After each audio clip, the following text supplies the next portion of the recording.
Assalamualaikum warahmatullahi wabarakatuh.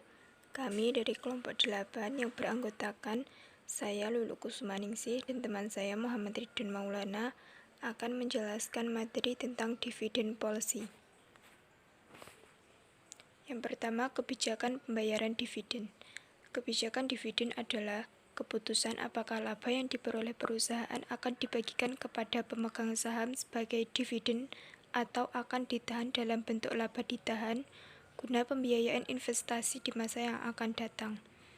Besarnya dividen yang dibagikan kepada pemegang saham ditentukan dengan persentase yang disebut dividend payout ratio.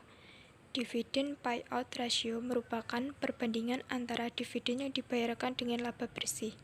Semakin tinggi dividen payout ratio akan menguntungkan bagi investor selaku pemegang saham. Sebaliknya akan memperlemah internal finansial perusahaan. Besar kecilnya dividen payout ratio dapat dipengaruhi oleh yang pertama, likuiditas dari perusahaan yang bersangkutan. Karena jika likuiditas perusahaan baik, dividen dapat dibagikan lebih besar.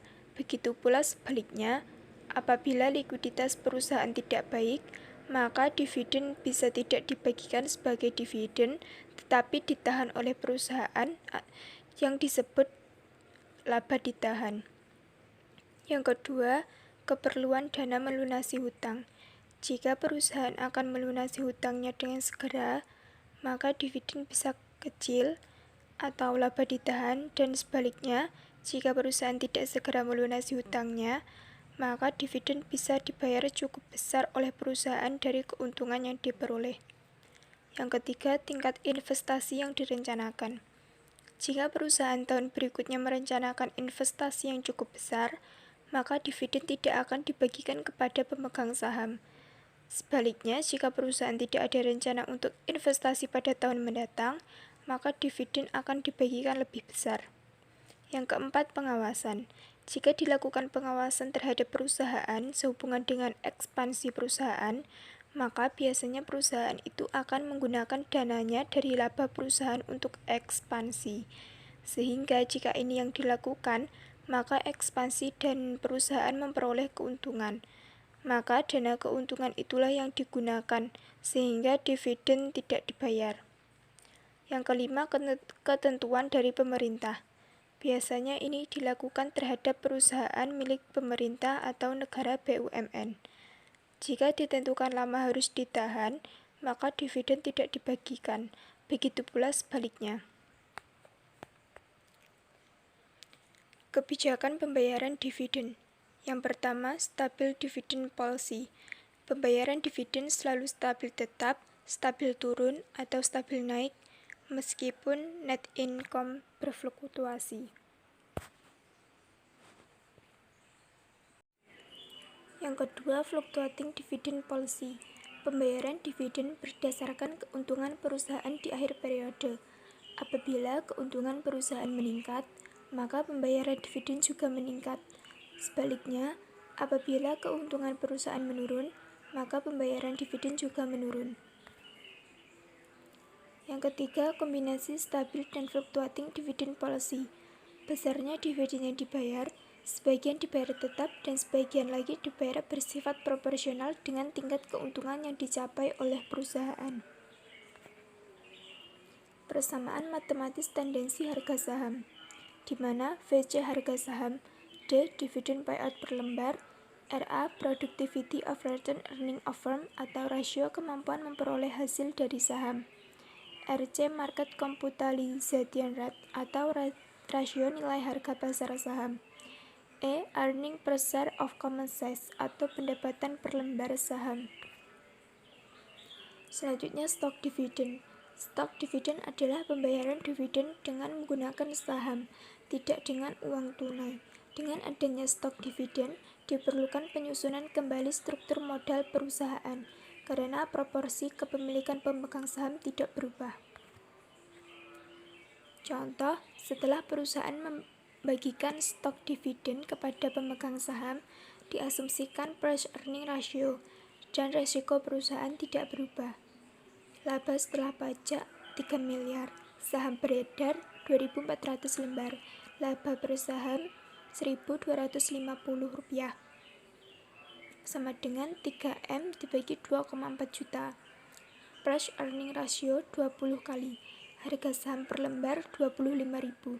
Dengan demikian, jika semula seorang pemodal memiliki 100 lembar saham dengan harga 30.000 per lembar, maka kekayaannya sebesar 3 juta. Setelah menerima stok dividen, maka jumlah saham yang dimiliki sebanyak 120 lembar, sehingga kekayaannya tetap sebesar 3 juta. Selanjutnya, stock split. Stock split adalah pemecahan jumlah lembar saham. Jumlah lembar saham akan meningkat dan diimbangi dengan penurunan nilai nominal saham. Nilai kepemilikan pemegang saham tidak akan berubah. Contoh, perusahaan memiliki sejumlah lembar saham sebelum stock split, yaitu 1.000 lembar saham. Harganya 1.000. 1.000 lembar dikali Rp1.000 sama dengan 1 juta. Setelah terjadi stock split, yaitu 2.000 lembar saham, harganya 500. 2.000 lembar dikali Rp500, hasilnya 1 juta atau nilainya tetap. Tujuannya adalah yang pertama, menjaga agar saham tidak terlalu mahal sehingga mereka yang ingin memiliki saham bisa terpenuhi. Yang kedua, perusahaan dengan pertumbuhan yang lebih cepat akan meningkatkan harga saham lebih cepat lagi. Selanjutnya, reverse split. Reverse split adalah pengurangan jumlah besar saham dari yang dilakukan oleh perusahaan. Reverse split merupakan kebalikan dari stock split. Contoh, perusahaan memiliki jumlah lembar saham sebelum reverse split, yaitu 1.000 lembar saham. Harganya Rp1.000. 1.000 dikali Rp1.000 sama dengan 1 juta. Setelah terjadi reverse split, yaitu 500 lembar saham, harganya Rp2.000. 500 lembar dikali 2.000 sama dengan 1 juta. Contoh di atas dapat dikatakan one-to-two reverse split. Artinya, untuk tiap satu lembar saham baru akan ditukar dengan 2 saham lama. Tujuannya untuk menaikkan harga pasar saham, karena selama ini harga saham tersebut dianggap terlalu rendah. Kemudian repurchase of stock. Repurchase of stock adalah pembelian kembali saham yang sudah beredar, sehingga jumlah lembar saham yang beredar akan berkurang. Di samping itu, pembagian laba perusahaan akan lebih banyak dimiliki oleh perusahaan. Contoh, perusahaan mempunyai dana yang tidak dimanfaatkan untuk investasi lain yang menguntungkan, sehingga dana tersebut digunakan untuk melakukan pembelian kembali saham perusahaan yang telah beredar atau dengan membayarkan dana tersebut sebagai cash dividend kepada pemegang saham. Misalkan keadaan perusahaan pada saat ini, laba bersih sesudah pajak sebesar 1 miliar, jumlah lembar saham yang beredar sebanyak 2.000, pendapatan per lembar saham 1 miliar dibagi 2.000, hasilnya Rp500, harga saham per lembar 7.500, price earning ratio 7.500 dibagi 500 sama dengan 15 kali.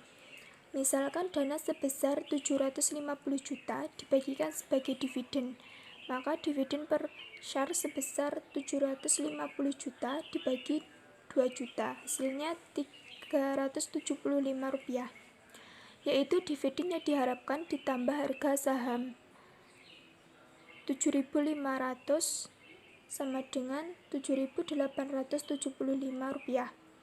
Setelah diumumkan pembagian dividen, maka harga saham Rp7.875, jumlah saham yang dibeli 750 juta dibagi 7.875 sama dengan 95,238 lembar. Pendapatan per lembar saham sesudah pembelian kembali saham akan menjadi 1 miliar dibagi dengan 2 juta dikurangi 95,238 sama dengan Rp525. Apabila price earning ratio tetap 15 kali, maka harga pasar saham tersebut sebelum dividen sebesar 15 kali Rp525 sama dengan Rp7.875, yaitu sama dengan harga pasar saham sebelum dividen. Jika menggunakan cara mendistribusikan dana tersebut dengan membayarkan sebagai cash dividend, harga saham Rp7.875 per lembar merupakan equilibrium repurchase price. Sekian presentasi dari saya. Apabila ada kurang lebihnya mohon maaf. Wassalamualaikum warahmatullahi wabarakatuh.